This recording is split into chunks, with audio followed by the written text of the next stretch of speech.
3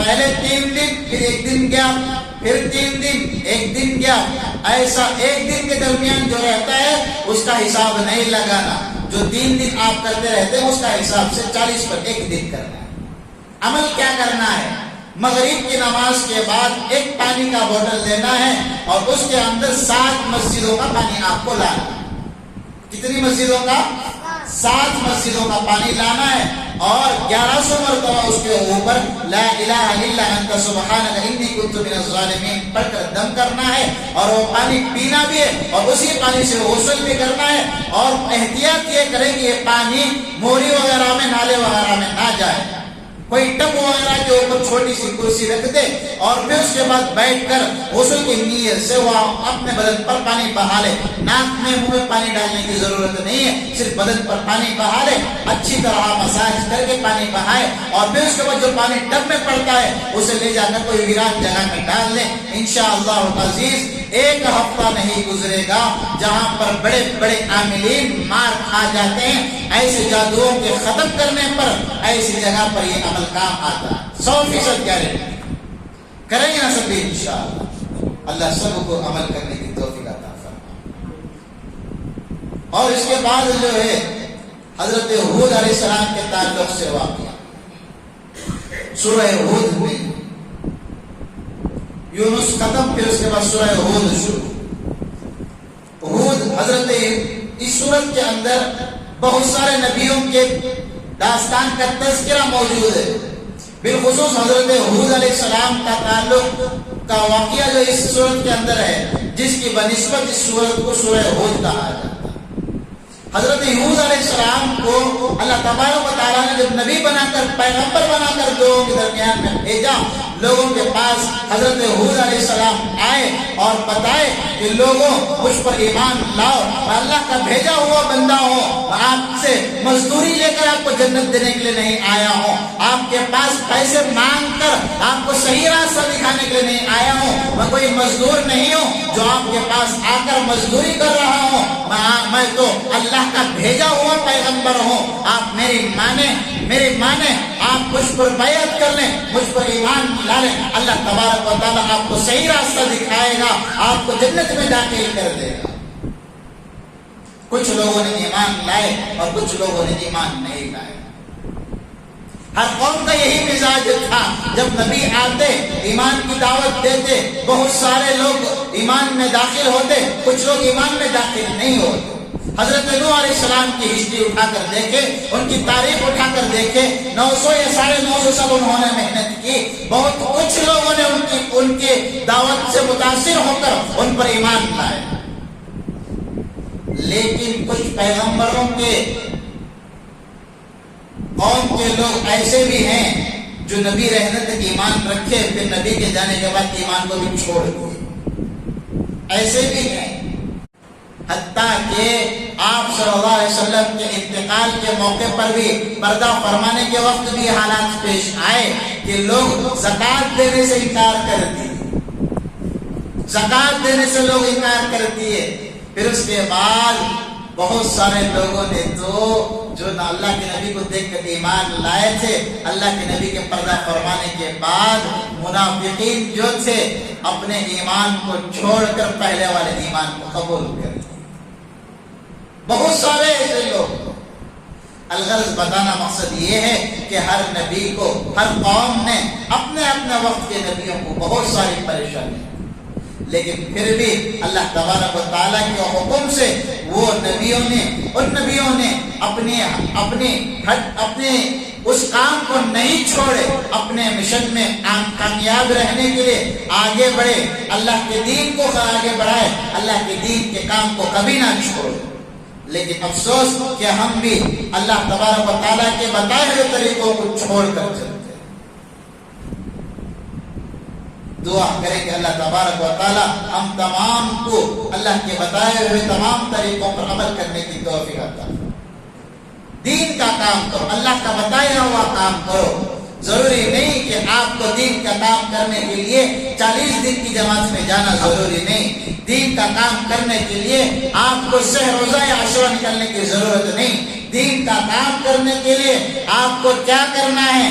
آپ خود نماز کو آ رہے ہیں، آپ کے گھر کے بغل یا پڑوسی سو رہا ہے، آپ آ رہے ہیں، آپ کا دین کا کام درست نہیں ہے، آپ جماعت میں جا رہے ہیں 40 دن کی، آپ کے گھر کا بازو کا پڑوسی سود کھا رہا ہے، اور آپ 30 دن کی آپ عشرے کی جماعت میں نکل رہے ہیں، آپ کا بغل کا پڑوسی ٹی وی دیکھ رہا ہے، آپ کا بغل کا پڑوسی شراب میں مبتلا ہے، کل قیامت کے دن اللہ تعالیٰ اس شرابی کو، اس سود خور کو نہیں سوال کریں گے بلکہ آپ کو سوال کریں گے۔